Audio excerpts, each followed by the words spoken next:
Il y a 8 ans déjà, j'ai réalisé cette première série de vidéos pour vous aider à sortir du tourbillon de vos vies, occupant votre esprit en permanence, ne laissant plus la moindre place aux questions essentielles.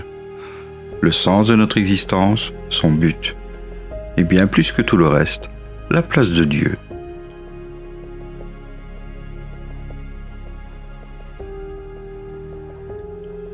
Les distractions sont partout et accessibles à chaque instant, nous harcelant, jusqu'à nous voler notre temps, séries en streaming, jeux vidéo, publicités créant des désirs que nous n'avions pas, les destinations de nos futures vacances, le luxe inaccessible faisant naître l'envie et les frustrations, jusqu'à la colère et parfois la violence, le vol, le meurtre.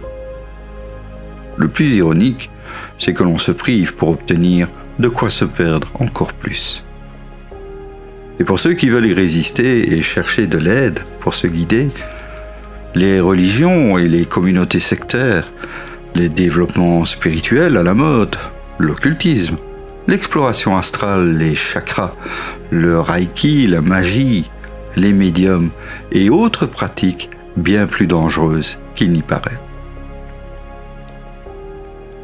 Il y a tellement de sites web, de vidéos et d'informations vous exhortant à rejoindre tel ou tel groupement, vous montrant tout et n'importe quoi pour vous effrayer, changeant l'histoire, mettant en doute tous les fondements, les écrits et la parole de Dieu, créant de toutes pièces grâce à l'intelligence artificielle des images de civilisations disparues, d'extraterrestres, d'anges et de disparitions soudaines. Le voile du mensonge s'épaissit de plus en plus pour vous tromper et vous perdre. Alors que faire et comment ? N'est-il pas temps de changer de royaume ? Jésus, notre Seigneur, frappe à la porte de ton cœur depuis ta naissance. Laisse-le rentrer et est inondé de sa grâce et de son amour infini.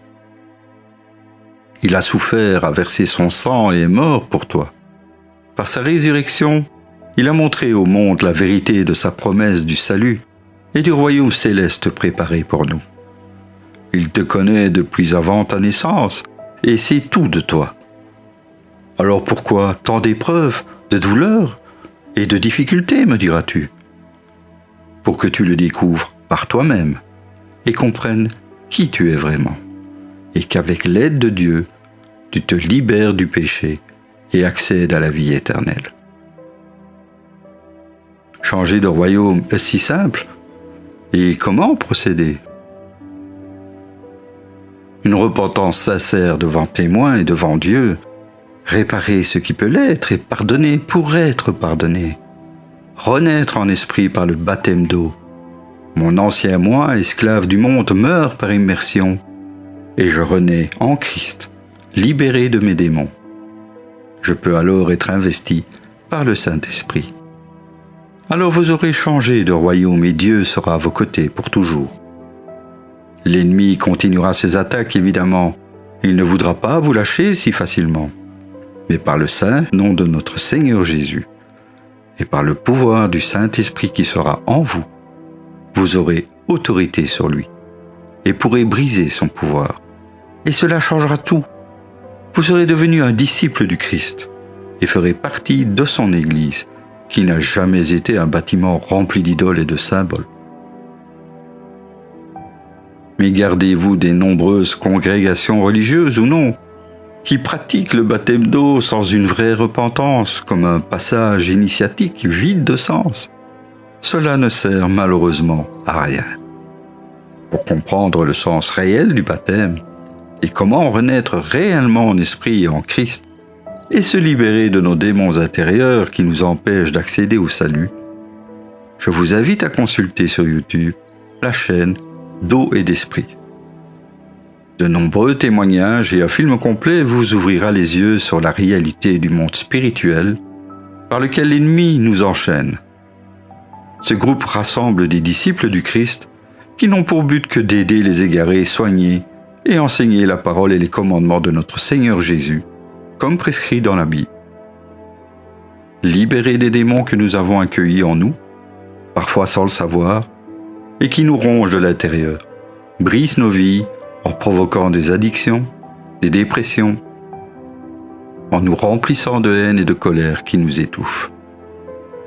Peu importe à quel point tu as mal agi, peu importe combien de péchés tu as commis, Dieu t'aime. Dieu n'est pas seulement un Dieu de jugement, il est aussi un Dieu d'amour, mais il est aussi un Dieu de miséricorde et de pardon. Il veut te pardonner. Il tend sa main de miséricorde à chacun de vous. Êtes-vous prêt à ouvrir votre cœur et à le recevoir? Si vous êtes arrivé jusqu'ici, ne croyez pas que cela soit une coïncidence ou le hasard. Dieu vous a amené pour vous montrer le chemin. Il ne correspond pas à ce que vous espériez. Vous pensiez qu'il y aurait des trompettes, des fracas, des lumières et des anges tournoyant au-dessus de vous?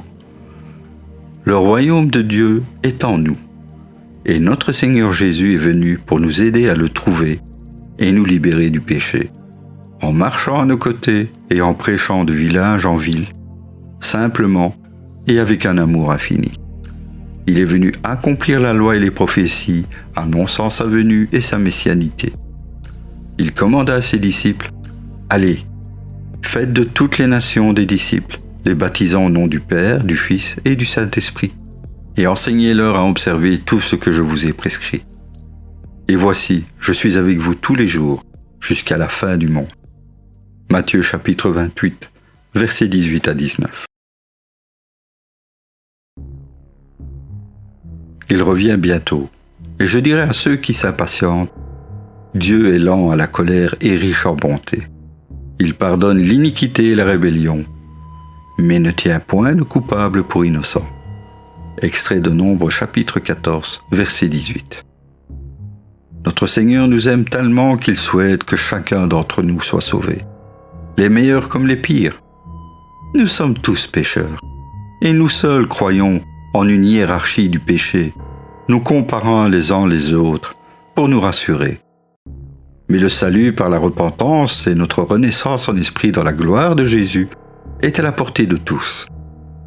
L'ennemi laisse l'homme jouir de son confort égoïste, de fermer les yeux sur l'horreur à l'extérieur de sa cage dorée, dont la porte reste grande ouverte et ne le retient pas.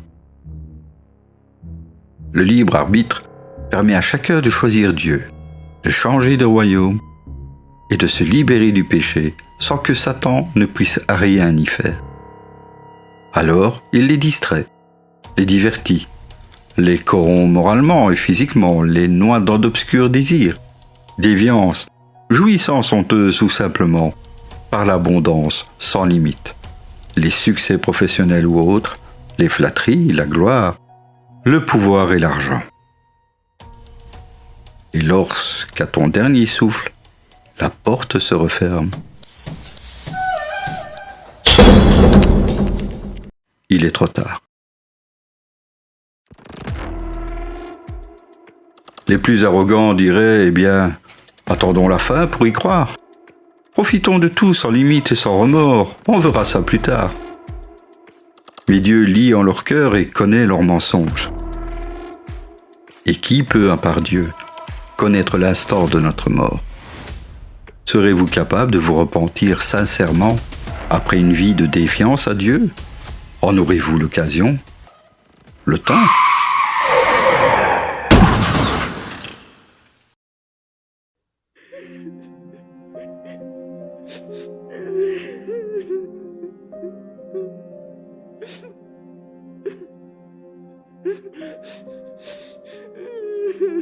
Veillez donc, car vous ne savez ni le jour, ni l'heure en laquelle le Fils de l'homme viendra. Mais sachez ceci, si un père de famille savait à quelle heure de la nuit le larron doit venir, il veillerait et ne laisserait point percer sa maison. Matthieu chapitre 24, versets 42 à 43. Le retour de notre Seigneur, son second avènement, a longtemps été annoncé. Dans l'Apocalypse de Saint Jean, les événements à venir sont énumérés de manière symbolique.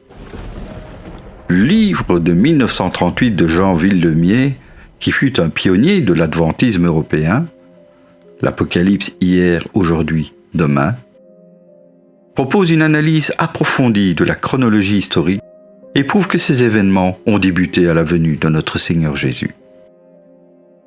Concernant les derniers événements précédant la fin, cet ouvrage ancien ne peut nous éclairer, mais l'Évangile de Luc, chapitre 21, versets 8 à 19, reprend les paroles de notre Seigneur à ce sujet.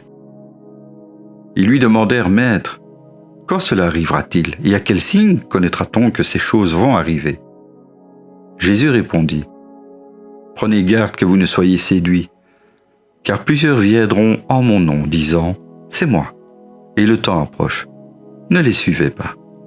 Quand vous entendrez parler de guerre et de soulèvement, ne soyez pas effrayés, car il faut que ces choses arrivent premièrement. Mais ce ne sera pas encore la fin. Alors il leur dit, « Une nation s'élèvera contre une nation, et un royaume contre un royaume. Il y aura de grands tremblements de terre, et en divers lieux des pestes et des famines.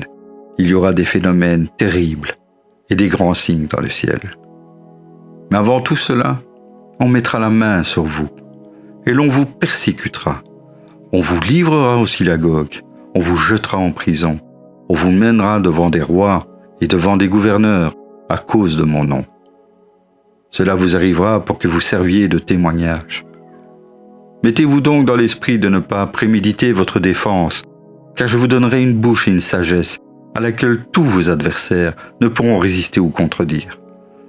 Vous serez livrés même par vos parents, par vos frères, par vos proches et par vos amis. Et ils feront mourir plusieurs d'entre vous. Vous serez haïs de tous à cause de mon nom. Mais il ne se perdra pas un cheveu de votre tête. Par votre persévérance, vous sauverez vos âmes.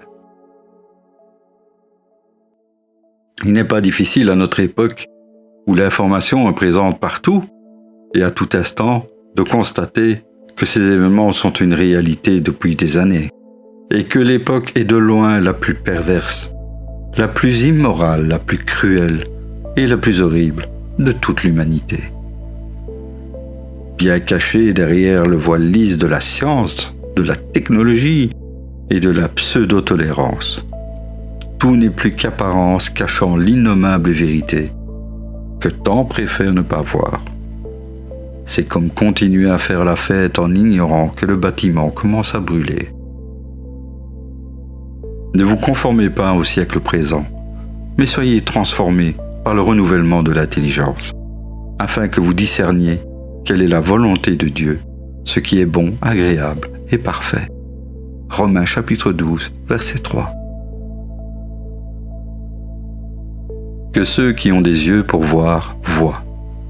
Que ceux qui ont des oreilles pour entendre, entendent. Dieu ne peut que vous montrer le chemin. À vous de l'emprunter. Quand je marche dans la vallée de l'ombre de la mort, je ne crains aucun mal, car tu es avec moi. Psaume chapitre 23, verset 4. Remettre ce choix à plus tard ou ne pas faire de choix ne sera pas toujours possible. Si ma démarche permet de ne sauver qu'une seule âme, je remercie le Seigneur de m'avoir permis de participer à sa gloire. Libre à chacun de la refuser ou de l'ignorer. Soyez tous abondamment bénis. Amen.